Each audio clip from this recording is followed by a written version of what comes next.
Hello বন্ধুরা, আজকে তোমাদের সাথে শেয়ার করব একটা অনেস্ট রিভিউ অ্যাবাউট টাকি সানরাইজ গেস্ট হাউস। তার আগে বলি, এটা কিন্তু কোনো পেড প্রমোশন নয়। আমরা এবার যখন টাকিতে গেছিলাম তখন এই হোটেলটা বুক করি। এই হোটেলটা দেখুন, একদম ইছামতি নদীর পাড়ে। রাস্তা খুব একটা চওড়া না হলেও মোটামুটি 4 চাকার গাড়ি কিন্তু ঢুকে যায়, তাই আপনারা নিজেদের গাড়ি কিংবা ভাড়া গাড়ি কিন্তু নিয়ে আসতে পারেন অনায়াসে। এখানে দেখুন, সুন্দর একটা পার্কিং লট করা আছে যেখানে আপনি গাড়ি রাখতে পারেন।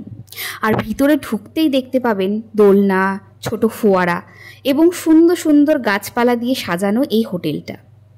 আমরা যেহেতু গরমের সময় গেছিলাম বলে আমরা রিভার ফেসিং এসি রুম নিয়েছিলাম, যেগুলো মোটামুটি ধরুন ওই 2000 থেকে 4000-এর মতো ছিল। এখানে পরিষ্কার বাথরুম ছিল, গিজারের ব্যবস্থাও ছিল। এখানে কাবার্ডে আপনি আপনার জিনিসপত্র রাখতে পারেন। আমাদের রুমটা এসি রুম ছিল। আর জানালা খুলতেই আপনি দেখতে পাবেন এই সুন্দর একটা দৃশ্য, মানে ইছামতি নদীর দৃশ্য। আহা, কি সুন্দর!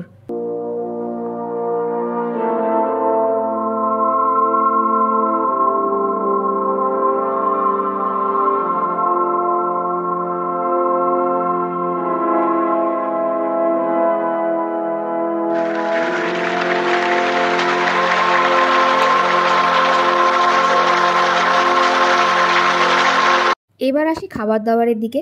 ঘরোয়া এবং স্বাদের তেমনই ফাটাফাটি রান্না। দুপুরে বিভিন্ন রকমের থালি আমরা নিয়েছিলাম, ভেজ থালি, ফিশ থালি, ডিম থালি, চিকেন থালি। বিকেলে বিভিন্ন রকমের স্ন্যাক্স থেকে শুরু করে রাতের বিভিন্ন রকম ডিনারের মেনু কিন্তু আমরা অর্ডার করেছিলাম মেনু থেকে, আর সেগুলো কিন্তু তারা আমাদের ঘরের সামনে দিয়ে যায়। এখানে সকালে ব্রেকফাস্ট ছিল একদম কমপ্লিমেন্টারি এবং খুব সুন্দর সুন্দর খাবার দাবার ছিল। এখানে সব থেকে বড় ব্যাপার, স্টাফদের ব্যবহার খুবই ভালো ছিল।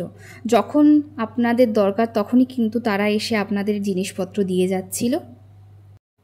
একটা কথা না বলে পারছি না, আমরা যখন ফেরার সময় আমার বাচ্চার জন্য ভাত এবং একটু টক দই চেয়েছিলাম, তখন টিফিন বক্স ভরে তারা দিয়েছিল। তার পরিবর্তে কিন্তু একটা পয়সাও নিতে চায়নি। জেস্টারটা ছোট হলেও বারে বারে মনে করিয়ে দেবে তাদের আতিথেয়তা। ভিডিওটা ভালো লেগে থাকলে তাহলে অবশ্যই সবার সাথে শেয়ার করুন। আজকের মতো চলি, বাই বাই।